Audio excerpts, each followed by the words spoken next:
Let us welcome Mr. Johnson to the Collision with Purpose project on the Spotlight.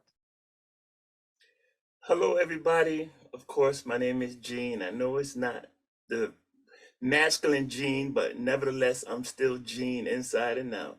Glad to meet your acquaintances, and I'm looking forward to sharing my stories with you. Mr. Johnson, it is my pleasure to welcome you to the Collision with Purpose project on the Spotlight. Let's talk about values, right, and beliefs.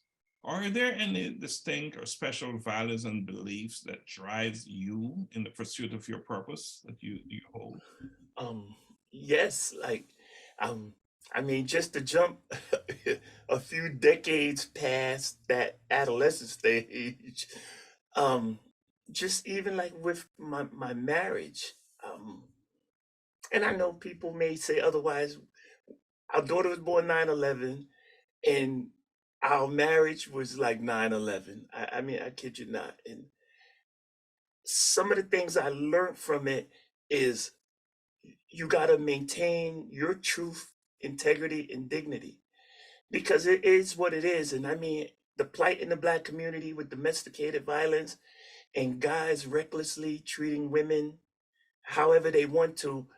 So many men can testify to the fact that they let their actions put them in situations they don't want to be in, like incarceration. Because we know for a while, if a woman make a call, they locking you up. If you go to court, they locking you up. So because of my values of I didn't like being hurt growing up, I'm not hurting nobody. I maintained my civility, even though it came at me like a lot. That like when it was time to defend myself, my reputation and my character, well, God saved me, but my reputation and my character allowed the judge to make the proper decision and be like, you know what? This is unfounded. All these things you're saying has no implication on this decision because the testimony, the abuse, the physical trauma, all of it is not true. And I'm not saying that the bad, well, my ex-wife, because I kid you not, I loved her to death. Unfortunately, I guess she wasn't for me, but my character helped carry me through doing something I could regret for the rest of my life. Awesome. And we're very fortunate and blessed that that is the case. So I commend you for taking, walking and paying attention to that. That you're here now to share with others and to, and to assist them. And hopefully they will see something in your story that they can use as they make decisions about, in situations like that. So I commend you for taking that position and acting on it. Really do. So you in your bio, you're a peace officer. Yes, sir. What do you do there as a peace Okay. officer, and how does that serve your purpose?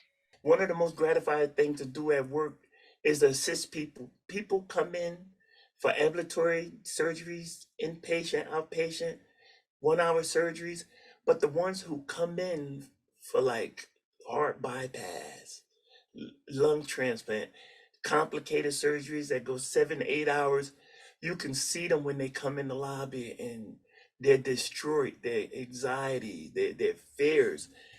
And I talk to them as soothingly. I reassure them that the people that work here are good people. I know some people who went through this, family members, and the doctors was able or blessed to resolve their physical ailments. And then when the person come back out, and I'm not saying I forget them, but like I see thousands of people a day, they didn't forget me, and they want to be like, thank you so much. My husband is okay. I was so upset, and everything's fine. Thank you for taking time to show that you cared. And I was like, we're all human, and it could be me on that other side one day, and I'm gonna need somebody to reassure me that everything is gonna be okay. Some of the additional things, working a mental health issue, which we know is blowing up day by day, is one of the greatest plagues now. um, I get to deal with them when they're in their delusions, when they're in their misnomers that nobody care about them, and help alleviate their tensions too. Because at the end of the day, we're all people. So, you help somebody, somebody may not help you, but they may help your kids or someone you love. So, doing stuff like that is very gratifying to me. And it's gratifying to me to hear you talk about it as well. I should say that. So good stuff. Good stuff.